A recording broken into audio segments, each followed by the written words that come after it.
Attention to all homeowners and investors. Do you know how to identify mold or how to take care of the mold if you have one? Well, if you do, this video is exactly for you.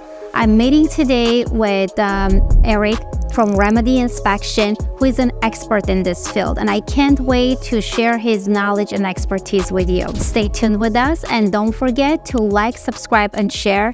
And we always love to hear your comments. Hi, Eric. It's great to have you here. Thanks. It's good to see you too. To kick things off, could you share with our viewers how they can identify mold and the potential dangers associated with it in their investment properties? So mold is a very pervasive thing. It's in our environment all around us, but we don't want it in high concentrations in our homes. So even though we live with mold every day, there's good molds and bad molds. To identify mold, truly the only way to identify it is to test for it. There are visible things we can say we saw visible microbial growth on a wall or a floor or a door or something like that. But truly the only way to identify it is to take an actual sample where we would sample the mold with a strip and then send it to a lab, or an air quality sample where we would run an air tester, environmental tester in the rooms, and it would sample the air and take the spores in, and then we would know whether we have a mold problem or not. Thank you, Eric, for insightful overview. Now let's dive deeper. Are there specific types of mold that property investors should be particularly concerned about? Or are some types relatively benign compared to the others? So the two main types, well, there's a couple of main types of mold, but one of the main types is Penicillium aspergillus. That is the most common mold that's in our environment around us. It lives on things like paper and wood, and it feeds on those things. So those would be the most common ones that you'd find in a home. Penicillium aspergillus is not a problem in low levels, because like I said, it's around us all the time. It's when it gets to very high levels that we're worried about it. And you would know you'd have a problem with that if you had like wet wood or like cardboard boxes sitting in a basement where it had water damage and you didn't remove the cardboard box. Those would automatically be growing penicillium. The real bad kind of mold would be black mold, and that's Stachybotrys. Stachybotrys is what people refer to as toxic black mold. That would be the black stuff you'd see growing. That gives off a lot of spores, which cause respiratory issues in people's lungs. So those are the ones we're really looking for that you want to avoid. So yeah, those would be the two worst ones that you could have. Thank you for that explanation, Eric. Now let's explore the root causes. What are the primary factors that contribute to the mold growth in the homes? Mold is always associated with moisture. So when we do a mold inspection or we talk about mold, we're always talking about a moisture level and moisture levels that are too high. Normal moisture levels in building materials and in basements and woods hover around 14 to 20%. When we get moisture levels that are above 20%, that is considered to be wet, and that's a perfect medium for mold to grow.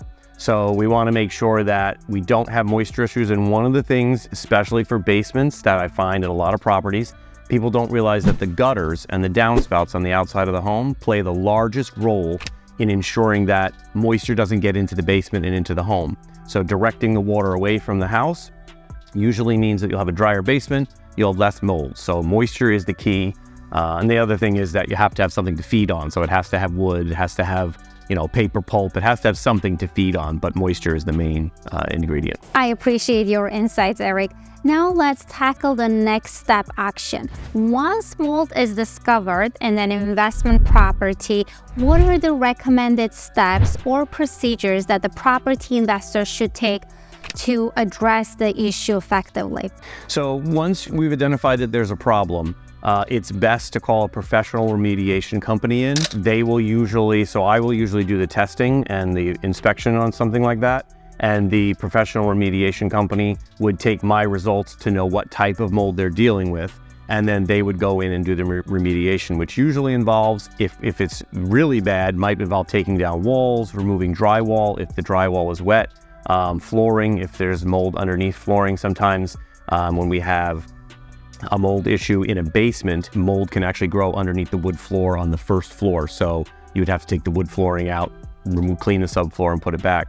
But it does usually involve remediation. You don't want to, just cover it up and think it will go away. That's not going to happen. Also, bleach is not a way to remove mold. Everybody likes to think that bleach is a mold remover. It's not. It just bleaches it white, and a couple weeks later it comes back. There are specific chemicals called antifungals that need to be used and applied in specific ways to the different substrates that mold grows on, whether it's wood, drywall, concrete. There are different products for each, and a mold remediation company would use those products in conjunction with removing the wet material to make sure that mold doesn't grow any further and solves the problem. Before we end, I would like to thank Eric for this great information about the mold issues and how we can handle it and identify it. If you have any further questions, please comment below, or you can always contact us. We're here to help you.